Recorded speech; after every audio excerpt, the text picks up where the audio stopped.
মামাতো ভাই জোর করতেছে আজকে নাকি ছাগল বাজারে যাবে। বৃষ্টি পড়তেছে তাও বের হলাম। ওকে জিজ্ঞেস করতেছি কোন বাজারে যাবে।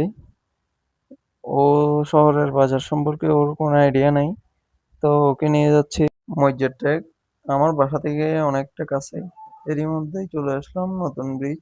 এখন অটো রিক্সা করে ব্রিজটা পাড়ি দেওয়ার পালা।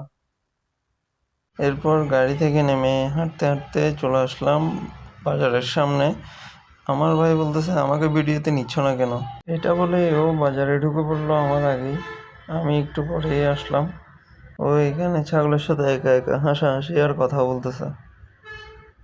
এরপর এক এক করে ছাগল দেখার পালা। ও বাদি এতে তো বেশি মারার, এতে টাকা দিতে যেত না। গরম ছাগল দেখলেই ধরতে ইচ্ছা করে। পরে আমি গেলাম ওকে ধরার জন্য, একটু আদর করার জন্য। আবার ভয়ও লাগতেছিল ব্যাপারী ভাই যদি কিছু বলে।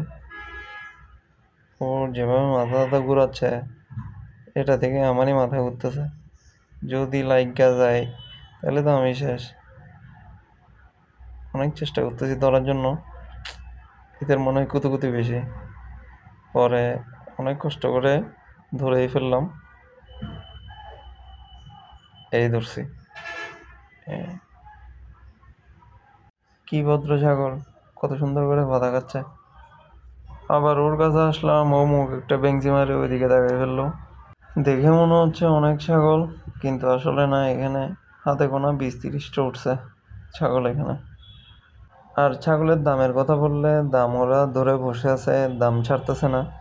অনেক ভালো, সুন্দর, দেখতে ভালো, শরীর স্বাস্থ্য ভালো অনেক ছাগল আছে, ওরা দাম ধরে বসে আছে। অনেক দেখা হলো ছাগল, মামাতো ভাইকে দেখলাম, মামাতো ভাই খুশি। এখন চলে যাচ্ছি বাসায়। এরই মধ্যে শেষ করলাম আজকের ব্লগটি। দেখা হবে নেক্সট কোনো ভিডিওতে।